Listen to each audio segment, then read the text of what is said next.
बैठ के और सारे लोगों से दोनों विश्वास में लेकर थोड़े से मिलकर गुड़िया से मिलकर, अरे मेहनत तो खाली मौत में होता है, बाकी करना तो पिंड वालों ने भाई पट्टी मसी मेहनत थे।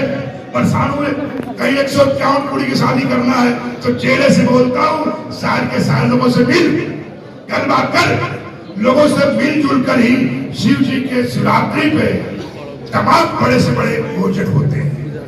इसलिए परवीन भाई से मैं कहूंगा कि अब इसकी प्रस्ताव का समर्थन हो चुका है, अनुमोदन तुम्हारे द्वारा मैं चाहता हूं कि तुम अनुमोदन करो कि ये समाधि महाराज जी यहाँ है और लोगों का नो ऑब्जेक्शन है। मैं इसको 251 फीट या 151 फीट मेरे बारे में तो मैं बता रहा हूं कि मैं भी एक गया सानू कमिश्नर साहब ने कहा, बोले बापे समाधि कितनी ऊंची बनाएगा, मैंने जितने तेरी सोच हो जाएगी उतनी ऊंची बन जानी है। 280 फीट ऊंची मैंने बनाया, कहा उज्जैन में, जिसको नीलगंगा कहते हैं, वहां समाधि बनी है। इसी तरह मैं जगह जगह तमाम है, तो परवीन भाई से मैं कहूंगा मिट्टी टेस्ट कराने के बाद और इसको अच्छे तरीके से 11 बाई 11 जमीन में या 10 बाई जमीन में बाबे का एक अच्छा सुंदर भव्य समाधि भवन मंदिर बनना चाहिए, क्योंकि बाबे ने अपने लिए कुछ किया नहीं। शादी तो हरी परीक्षा खड़ी है, किसी बाबे के लिए की गुजरे की कर गुजरे, ये द्वारा सारा काम हैगा। तो मैं दोनों चाहूंगा परवीन भाई उसी मतलब थोड़ा इस प्रस्ताव का अनुमोदन करूंगा। चलो मैं सादर प्रणाम। और जगतगुरु पंचानंद जी के साथ मेरा बहुत प्यारा संबंध था। अब जो दूसरी सारी दीदी को मिल गई है, तो मैं आज इतनी संगत बैठी है, गुरु जी का बहुत भव्य मंदिर हम बनाएंगे। वो गुरु जी के आशीर्वाद से हम जितना मूर्ति के लिए हमने बोल दिया है, मूर्ति के लिए बोल दिया है, तो गुरु जी ने बता दिया कि पत्थर की मूर्ति कैसे बनानी है, उनके लिए मैंने तो बहुत अच्छा बोल दिया जी। थोड़े दिन में हम इसका मंदिर का निर्माण, जो हमारा ये पूजा पाठ का काम खत्म हो जाए, इसके बाद शुरू करवा देंगे। जय गुरु। हाँ जी, सोशल भंडारा जो दृष्टि है उसके बाद हम शुरू करवा देंगे। आज लंगर की सेवा बहुत अच्छी यहाँ के पीठ वालों ने की है, तो आप सभी को बेहतर हाँ जी हाँ जी, यहाँ पर मैं पूरे हित से सभी आए व्यक्तियों का आभार करता हूँ और लंगर खा के जाना है।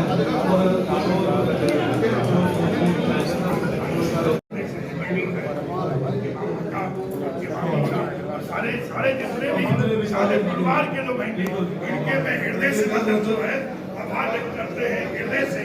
और काला माई का अरे कहते तुम्हारी कीर्ति सुना वो साचे दरबार देखो जी, हमारा है हमारी लड़की का लड़का का हमारा दोता है।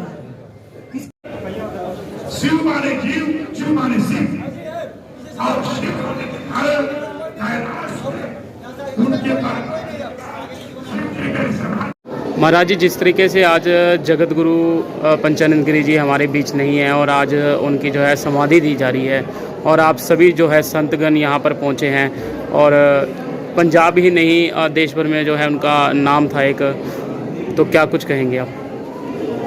देखिए, महाराज जी जो है वो एक चेतन सत्ता, आज वो शरीर से नहीं है, मगर उनके विचार, उनकी कार्यशैली और उनके लाखों शिष्य उनके विचार को सभी तक पहुंचाएंगे, समाज के कार्य करेंगे। और गुरु जो है वो एक माँ होती है, तो वो माँ जो है उसका प्यार और उसका वात्सल्य सदा हमारे साथ बना रहेगा। ठीक, आप भी आज यहाँ पर पहुँचे हैं जगत गुरु पंचानंद गिरी जी की समाधि पर, क्या कुछ कहेंगे? जगत गुरु पंचानंद गिरी जी सभी के दिलों में विराजमान है, तो दुनिया से है, उनके शरीर उनकी जो विचारधारा है वो सब में जीवित है और हमेशा रहेगी। वो हमारे लिए पूजनीय थे, और उनके जाने से हिंदुत्व का तो बहुत बड़ा घाटा हुआ ही है पंजाब के अंदर, देश के अंदर। बाकी उनके जो विचारधारा उनके हम चलेंगे। अमित जी, जिस तरीके से आज बाबा जी की यहाँ पर समाधि दी जा रही है ज्वाला जी मंदिर में, आप सभी यहाँ पर पहुँचे हैं, और आपके तो काफ़ी जो अच्छा रिश्ता था आप सभी का, और आप उनके शिष्य भी हैं, क्या कुछ कहेंगे? गुरु जी ने हमेशा सनातन के लिए काम किया। उनका कहना ये था कि मुझे मोक्ष नहीं चाहिए और जितनी बार भी ज़िंदगी मिले सनातन के लिए मिले। और मैं इस असली मायने में कहूँगा कि वे एक ऐसे संत हैं जिनके उपदेश और उनके हाथ में एक हाथ में माला और दूसरे में भाला वाली नीति थी। धर्म की रक्षा के साथ साथ विरोधियों के विरुद्ध भी पूरी ओंकार के साथ, पूरे घर के साथ वो गरजते थे। आज सनातन को बहुत बड़ा एक तरह का घाटा है, पर मैं आखिरी शब्द यही कहूँगा कि ये अंत नहीं आरंभ है। जिस तरीके से बाबा जी लगातार पंजाब में खालिस्तान के विरोध में लगातार बोलते रहे थे, तो आज वो नहीं है, पर जिस तरीके से पहले उनका जो जवाब आता था वो बरकरार रहेगा आप सभी के द्वारा। श्री हिंदू तक तो जितनी संस्थाएँ हैं गुरु जी के नाम की, उनको जीवित रखना, उनकी याद को जीवित रखना, वो मेरा अपना कर्तव्य बनता है, निजी मेरा हक भी बनता है। गुरु जी की तरफ से जब संघर्ष किए जाते थे हमारी तरफ से, तब हमें मेरा नाम देव अमित शर्मा उनकी तरफ से रखा गया था। और आने वाले समय में भी विरोधियों के खिलाफ हम डट के खड़े रहेंगे, हमारा संगठन खड़ा रहेगा। श्री हिंदू तक पहले भी मैदान में था विरोधियों के विरुद्ध और आज भी रहेगा। सनातन की रक्षा और राष्ट्र की रक्षा के लिए हम वचनबद्ध हैं।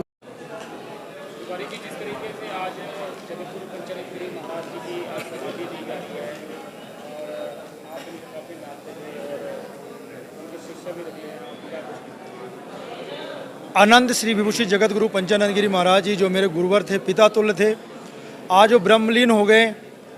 हम लोगों को यकीन ही नहीं हो रहा, क्योंकि जिस तरह से वो बातें करते थे, जिस तरह से वो कार्य करते थे, आप इस मंदिर को देख सकते हैं, जैसे छड़ी घुमाई हो और मंदिर बन गया। जो भी कार्य करते थे, अगर कोई भी सनातनी अपनी विपदा है, अपनी समस्या लेकर उनके पास जाता था, वो ये कहते थे मैं हूँ, चिंता मत करो। आज पंजाब के अंदर, पूरे देश के अंदर, पूरे संत समाज के अंदर बड़ा मन में दुख है कि ऐसे संत का चले जाना, क्योंकि ऐसे संत बिरले संत होते हैं जो 51 साल की आयु में समाज के अंदर, देश के अंदर ऐसा कार्य कर दिया जो कोई नहीं कर सकता है। क्योंकि हमारे लिए पूज्य थे, हमारे गुरुवर हैं, गुरुवर रहेंगे। और हम लोगों ने यह संकल्प लिया है कि जो उन्होंने रास्ता बताया था, जो रास्ता हम लोगों ने चुना है उनके बताए हुए, चाहे वो आतंकवाद के खिलाफ हो, चाहे सनातन का प्रचार प्रसार करना, वो हम जारी रखेंगे।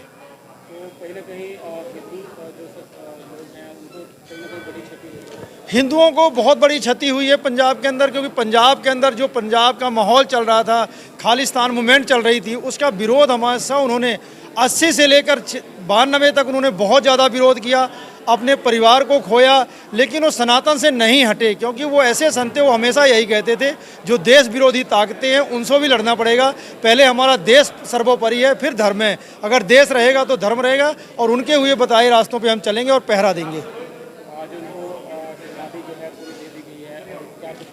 आज यहाँ पर समाधि देने के लिए जूना अखाड़े के 13 अखाड़े के भी संत आए थे। जूना अखाड़े के संरक्षक श्री हरिगिरी महाराज विशेष रूप से पहुँचे हैं। कामाख्या पीठ के भी संत आए हैं। आसाम के पर्यावरण मंत्री जो हैं हेमंत जयंतु बरुआ मलबा पहुँचे हैं, चेयरमैन खलील जी पहुँचे हैं, और हेमंत बिश्व शर्मा जी का विशेष रूप से बार बार फ़ोन आता रहा उनका। आज भी उनका फ़ोन आया, उन्होंने श्रद्धांजलि अर्पित की। केवल प्रशासन का एक प्रोटोकॉल है सीएम का, वो नहीं आ पाए, प्रशासन ने उनको मना कर दिया कि हम नहीं आपको इजाज़त देते हैं, इसलिए वो नहीं पहुँचे। और मुझे विश्वास है कि जिस तरह से हम सबको उन्होंने सनातन के रास्ते में चलने के लिए वचनबद्ध किया, हम लोग उनके बताए हुए रास्तों में चलेंगे।